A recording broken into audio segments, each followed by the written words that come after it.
Did Bin Laden organize the attacks of September the 11th? Settembre? E se sì, And if so, did he do it alone or with someone else? o con qualcun altro. At this point, we must explain the origins of Al-Qaeda. Al-Qaeda è stata fondata. Bin Laden founded Al-Qaeda in 1989 at the end of the war between the Soviet Union and Muslim guerrillas in Afghanistan. E guerriglieri islamici in Afghanistan. It was after that war and not before that war. So who or what were all those Muslim guerrillas supposed to fight? What did Al-Qaeda mean at that time? And this is very interesting. We'd have to go to Robin Cook, the late Foreign Secretary. In the Guardian article, he confirmed that Al-Qaeda was a term that was invented by the CIA, and it had been invented to designate a database of mujahideen that were recruited and trained by the CIA. And he's right, because the Arabic word for database, you just have to add this word.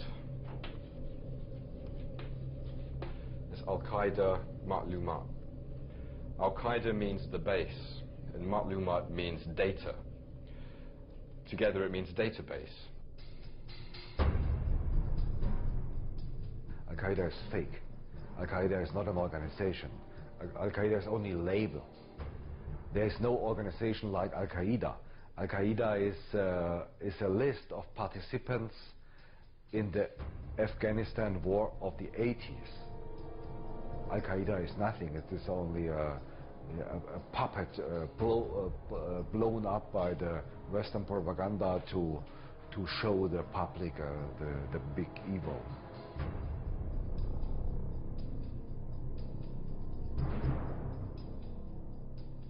I was chief of the visa section at the American Consulate General in Jeddah between September 1987 and March 1989. During my period there, I was involved in what turned out to be a Visas for Terrorists program, with people coming to the consulate recruited by the Central Intelligence Agency and its asset Osama bin Laden, and sent to America, either for instruction in how to be good terrorists, or for rewards, or for debriefings on what they've been doing in Afghanistan. I assume it was simply on how to blow things up, shoot things down, and overthrow governments. After the Cold War, their connections with Al-Qaeda proliferated, multiplied. Al-Qaeda is being controlled in various ways, directly and indirectly.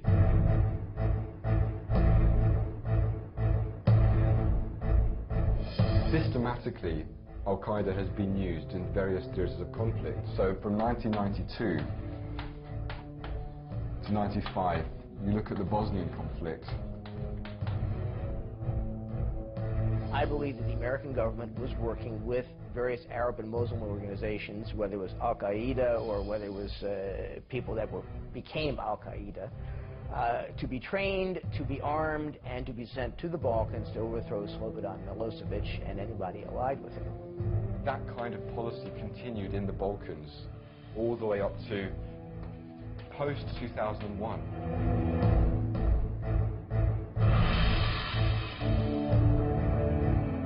American Secret Services, who only delivered weapons during the war, after the war also engaged the jobless mujahideen on their own payroll. That is a proven fact. There are a lot of testimonies of mujahideen before German courts. They were hired by subcontractors of the Pentagon, namely the private contractor MPRI, Military Professional Resources Incorporated.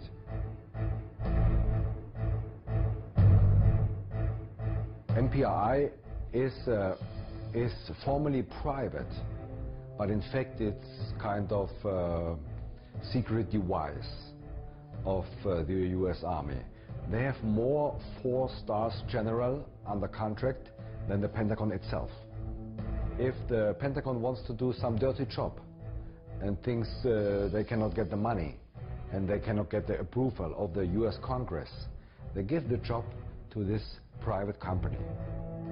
At the beginning of summer 1999, MPRI brought this Bosnian mujahideen back to the Balkans, especially into Kosovo, to help the Kosovo terrorist army KLA. They engaged them, they paid them monthly. A lot of Bosnian mujahideen were involved in the big terrorist attacks of the last 5 years. So, speaking about 9/11, 5 of 7 Arabs in the center of the 9/11 plot were former mujahideen fighters in Bosnia. 5 of 7. Nobody speaks about it. What is required for you to get a visa approved to enter the United States? The type of information you have to supply is extremely detailed.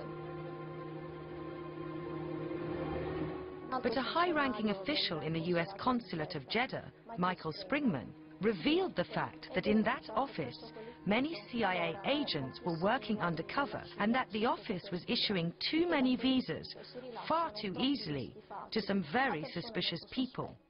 I was told by a really good contact, a businessman outside the American consulate, that if I had sent one word to the State Department inspection team investigating what was going on in the consulate, I would be fired summarily. Well, that office in Jeddah issued many of the 15 visas that were used by the hijackers to enter the United States. None of the 15 applications conformed to US visa regulations.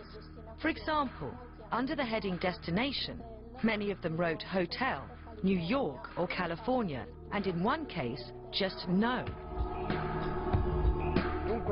And so, it was common practice to help the terrorists of Al-Qaeda to enter the United States. They came to be trained, and this went on for years and years. The same thing happened with the hijackers of September the 11th. The terrorists, 6 of the terrorists, including Muhammad Atta, trained at U.S. military facilities. Okay? Muhammad Atta went to International Officer School at Maxwell Air Force Base. Maxwell Air Force Base in Alabama, Brooks Air Force Base in Texas. Their contact address, the Pensacola Naval Station in Florida, the Defense Language Institute of the Defense Intelligence Agency in Monterey, California. The hands of intelligence, they're all over these people. So, to sum up, the main hijackers trained and fought in ex-Yugoslavia, where they were paid by a company of mercenaries that was connected to the Pentagon. Thanks to the CIA, they got entry visas to the United States. Once they were in America, they did everything they could to be recognized and to attract attention to themselves, since they were sure of their impunity. They trained in American military bases and went to flight schools, although they didn't learn to fly.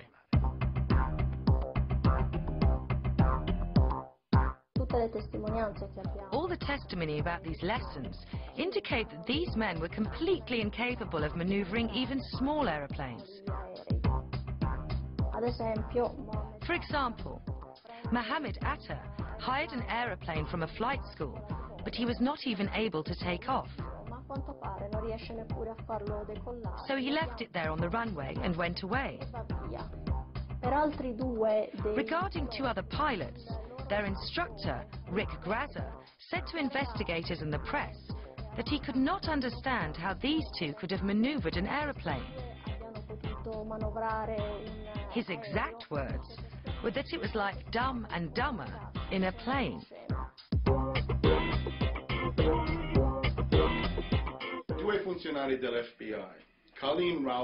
Two FBI agents, Colleen Rowley in Minneapolis in the state of Minnesota, and another who was in Phoenix in Arizona, sent messages to the FBI's headquarters in Washington, saying, more or less, watch out, there are many Arabs here who have enrolled in flight schools. The first person in the flight school that called the FBI took a big risk, because at the time what he was doing was reporting about a customer, a paying customer. And those flight schools depended upon, to a certain extent, foreign pilots. And so now he's reporting about a paying customer. You know, this person is very suspicious. A list of facts that pointed to Musawi being a terrorist. He wanted to learn to fly but not take off and land. I have never seen such a unusual person seeking flight instruction.